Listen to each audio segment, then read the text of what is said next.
Social media పుణ్యమా అని అశ్లీల dance వీడియోలను రికార్డ్ చేసి సోషల్ మీడియాలో షేర్ చేసే వాళ్లకు కొదువ లేకుండా పోయింది.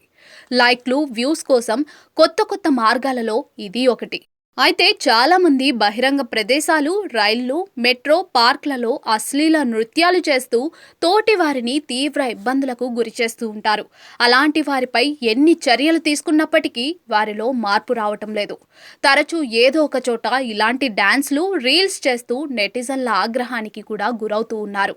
తాజాగా ఢిల్లీ మెట్రోకు చెందిన ఇలాంటి డాన్స్ వీడియో ఒకటి వెలుగులోకి వచ్చింది. ముంబైలో పోలీసులకు క్షమాపణలు చెప్పిన ఓ యువతి ఢిల్లీ మెట్రోలో మళ్లీ అశ్లీల నృత్యం చేసింది. వైరల్ వీడియోలో ఒక అమ్మాయి మెట్రోలో భోజ్పురి పాటపై డాన్స్ చేస్తోంది. అక్కడ ఉన్న ఇతర ప్రయాణికులు అమ్మాయి డాన్స్ చూసి ఆశ్చర్యపోయారు. ఆ వీడియో మహిళా కోచ్లో తీసినట్టుగా తెలుస్తోంది. మెట్రోలో జనాలు ఎవరూ లేరు కాబట్టి ఈ అమ్మాయి మెట్రోలో భోజ్పురి పాటలకు డాన్స్ చేస్తూ వీడియో చివర్లో ఫ్లయింగ్ కిస్ కూడా ఇస్తూ కనిపించింది. ఇంటర్నెట్లో వీడియో విపరీతంగా వైరల్ అవుతోంది. ఈ వీడియో వైరల్ గా మారడంతో జనాలు దీనిపై రకరకాలుగా కమెంట్స్ చేస్తున్నారు. మెట్రో అశ్లీల గా మారుతోందని సోషల్ మీడియా యూజర్ ఒకరు రాసుకొచ్చారు. డిఎంఆర్సీ ఎందుకు ఎలాంటి చర్యలు తీసుకోవడం లేదని, ఇప్పుడు నా కుటుంబంతో కలిసి ఢిల్లీ మెట్రోకు వెళ్లాలంటే భయంగా ఉందని ఒకరు రాశారు. మెట్రో ప్రయాణికులు స్వయంగా ముందుకు వచ్చి ఇలాంటి వారికి గుణపాఠం చెప్పాలని ఒకరు రాశారు.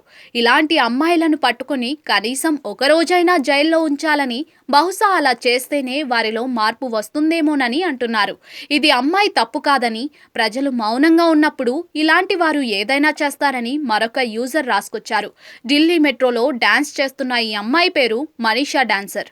ఇటీవల ముంబైలో కూడా ఇలాగే అశ్లీల డాన్స్ చేస్తూ హల్చల్ చేసింది. రైళ్లు, స్టేషన్లలో ఇదే పద్ధతిలో డాన్స్ రీల్స్ చేస్తూ ఉండగా ముంబై ఆర్పీఎఫ్ ఈ అమ్మాయిపై చర్యలు తీసుకుంది. దాంతో ఆమె వారిని క్షమాపణ కోరి తప్పించుకుంది. ఇప్పుడు ఢిల్లీ మెట్రోలో అదే సీన్ రిపీట్ చేస్తుంది. ఒకసారి పోలీసులకు క్షమాపణలు చెప్పిన తర్వాత కూడా ఈ అమ్మాయి ప్రవర్తనలో ఎలాంటి మార్పు రాలేదని పలువురు ఆగ్రహం వ్యక్తం చేస్తున్నారు.